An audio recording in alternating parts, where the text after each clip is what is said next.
Hey guys, what's going on? Nivens here. Time for your weekly rock wind-up. Well, I think you probably know what the lead story will be this week, and that is rest in peace to the great B.B. King.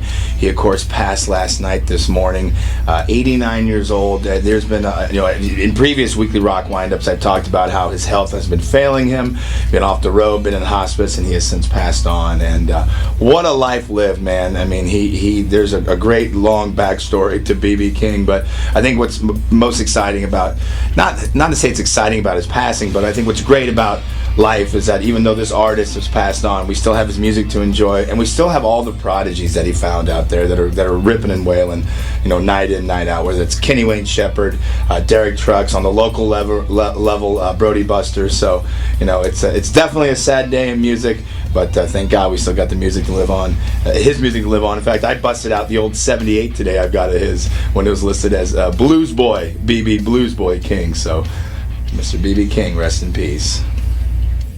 Well, speaking of late great blues artists, I guess this is a weekly blues wind-up. No big deal, right? This weekend, this Saturday on HBO, finally we get to see Queen Latifah portraying Miss Bessie Smith. Now, just so you understand, Bessie was really one of the very first mega superstars and female superstars. I mean, she helped give birth to people like Madonna and Katy Perry and such, but she was bisexual at a time when that was incredibly taboo, on top of obviously being a black blues artist, where she had no problems flaunting who she was, what she did. She drank hard, she played hard, she partied hard. She died, sadly, because of racism. She was banned from being admitted to a hospital off of Highway 61 down in Mississippi.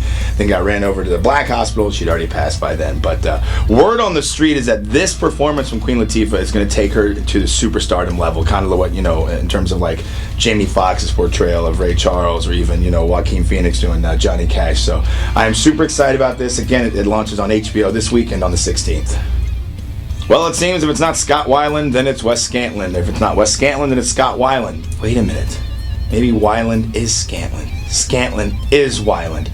Nonetheless, Wes Scantlin in the news again this week. I guess he missed his court date in Denver for riding the baggage carousel into a restricted area at the airport.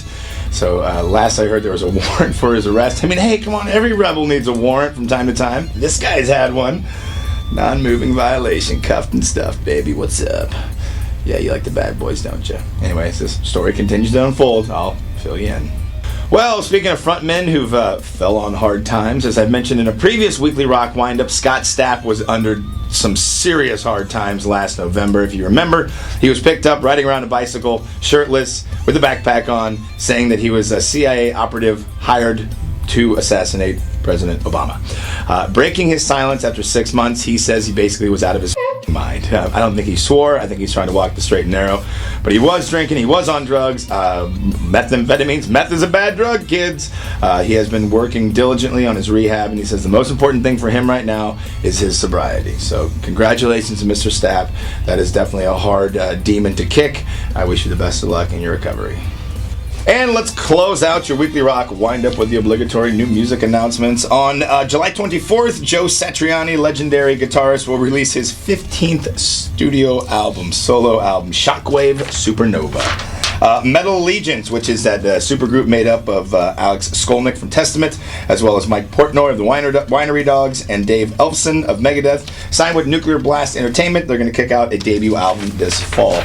Bullet Boys are back with a brand new album, Elefante, I think that's how you say it, due out on June 9th. P.O.D. The Awakening is going to be a concept record dropping on August the 21st. Looking forward to checking that out.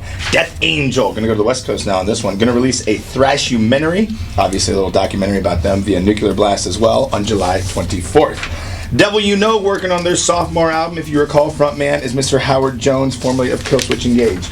Last two articles aren't so much about new music, just where some bands are going to pop up, which I think is pretty cool. Metallica are going to be performing at the 2015 X Games in Austin in June. And this one, for all you 80s hair band fans out there, is going to ring your bell. Ricky Rackman's world-famous Cat House, one night only, Saturday, August 15th, Irvine Meadows Amphitheater, 2 stages, VIP, meet and greet, vendor, chopper, motorcycle show, tattoo shops, etc. Who do you want to see out there? How about Extreme? How about Sebastian Bach, formerly of Skid Row? How about Tom Kiefer from Cinderella? How about Faster Pussycat? How about LA Guns? How about Trickster? How about Enough's Enough? Speaking of Bullet Boys, they'll be there as well. There's a massive lineup, Faster Pussycat. So again, if you're into all that, one night only, August 15th, out in Cali. I'm Niven. Thank you very much for tuning in to your weekly rock wind-up. If you don't know, I got engaged over the weekend. Popped a question to my girl when she made her dancing burlesque debut. Speaking of which, her and her troupe have another performance this Saturday night. Just a one night only tribute to Van Halen. So if you're not doing anything, 18 plus at the Buffalo Room, backside of Westport Flea Market. Other than that, have a great weekend. If you're going to the Royals game on Sunday, I'll see you there.